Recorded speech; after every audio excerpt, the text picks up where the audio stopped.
Hey besties, it's Rosie. Besties, I'm picking up on a lot of relationship energy today. And I'm seeing that whether you are my divine feminine or my divine masculine, your position in this will vary. These energies could be mirrored, they could be reversed. So understand that the counterparts are heavily mirroring right now. So what I'm getting is that there is an offering of love, an Ace of Cups from an Emperor figure. This is a fully embodied divine masculine. This is a divine masculine who is preparing internally for an outward union. This is someone who has done the inner work. This is someone who has achieved this level of cooperation. They have achieved a level of mastery over their internal and external divine feminine and divine masculine polarities. They have stepped into this deep knowing and understanding of the value of feminine energy, which has been the struggle for a lot of masculines in this lifetime. One of the main jobs the divine masculines had was kind of forming, I'm seeing, I wish I could have gotten that on camera. The car that just drove by me was violet with purple flames down the side of it. And that is the energy of like the violet flame to me, the transmuting flame. The masculines took on a role in this lifetime to transmute the distorted hierarchy of feminine energy in our society. Feminine energy was not valued. When most of us spawned in on this planet, we were mostly born into situations or families or dynamics where feminine energy simply was not valued. And a lot of masculines have had to work very hard to get in touch with their own internal divine feminine energy so they can kind of give it this, the rightful respect that it deserves, so that they can nurture that in an outward feminine. And I'm picking up on a masculine energy right now who has done that. They have done that deep inner work. They have this internalized and externalized mastery over the importance of divine feminine energy. And I see them preparing themselves to offer all that they have to give to another person. So whether you're that masculine who has your set sight on a divine feminine, I'm not sure what I just said. Have your sights set on a divine feminine, or you are the divine feminine about to receive this energy from someone. I'm seeing that probably for both of you, this union or this love offer that this masculine is about to make and this feminine is going to receive is going to require someone to walk away from something. Again, maybe this is both of you, but I'm definitely seeing this energy of like a call. I'm seeing that there are a lot of like immature or insufficient energies around these people. I've got the Page of Cups and the Page of Swords, the King of Pentacles. I'm seeing that there are almost this energy of like when you cut cords, unless you rip the cords out, they're just kind of like hanging on to you, flapping around.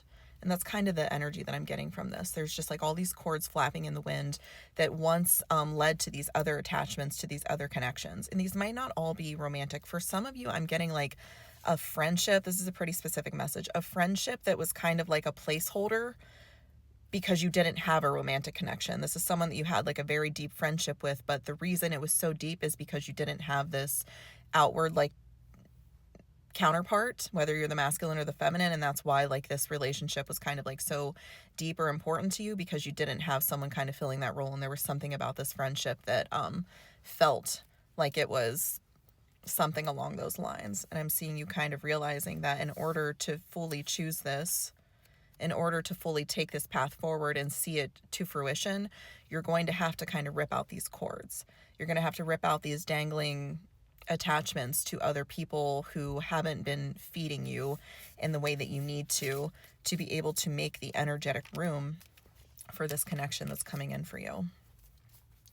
Bestie, I'm definitely getting like twin flame vibes from this, but I'm not necessarily picking up like everyone who is coming into union right now. I might actually make a video about this today, about like the twin flames coming into union right now. I didn't know that this was a possibility until I arrived here myself on this journey. I didn't know that when you reach inner union, when you finally reach that inner union and the alchemical process has happened for you, whatever your awareness of that is, I was very aware that it had happened. I dreamt about it all night long. My twin and I, we were like completely like merging together, like everything that he was and everything that I was, we just completely like soul merge, basically. It was insane. I knew exactly what was happening. There was no question in my mind. But when it came to solidifying that union in the physical, he was just like, no, just chose a different path.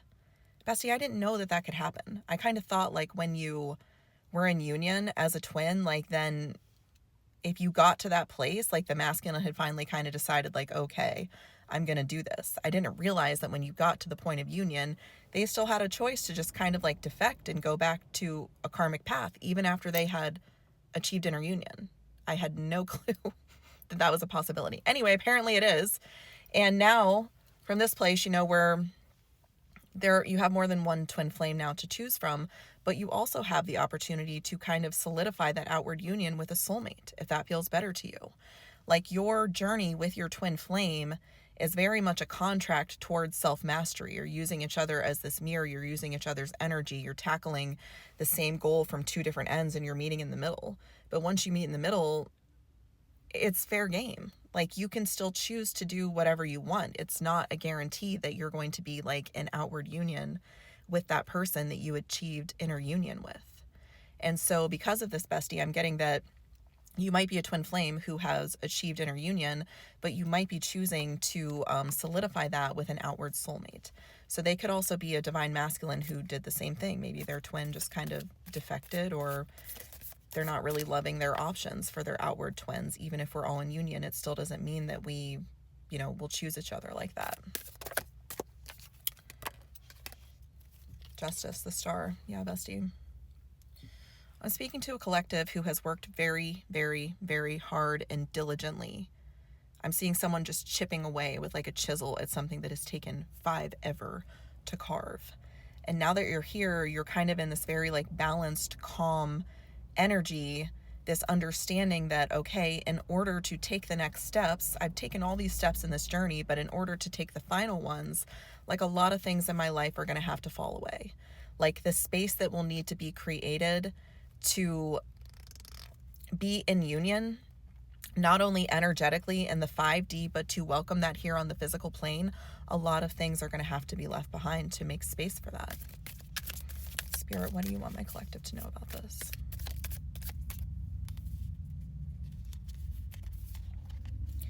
Bestie, I'm picking up on the message that, oh my God, I just dropped almost the whole deck of cards down the crack in my car. Bestie, I'm getting the message that there's going to be a lot of competition for this place in your life. And this might not even be from people who want to be like your romantic partner. It could just be from people who are dying to like remain in your energy. They might be picking up on this energy that you're going to have to start making some judgment calls to make space for this. And they are really like clamoring to make the cut. I'm seeing that in order for you to make these decisions wisely, you're really going to have to tap into your feelings and emotions. You're going to have to really take stock of what makes you happiest, not what feels most nostalgic to you, okay? I think you're going to have to get really honest with yourself about the difference between nostalgia and emotional fulfillment. Which of these connections are truly emotionally fulfilling to you because they're pouring into you, and which of these are ones that you're keeping around because maybe they've been here a while and you're a sentimental person. The choice is yours, and I don't think there are any wrong choices here, bestie. This is just to bring awareness of the fact that things are leaving your life to make room for something bigger. And you have the controller here. Choose wisely.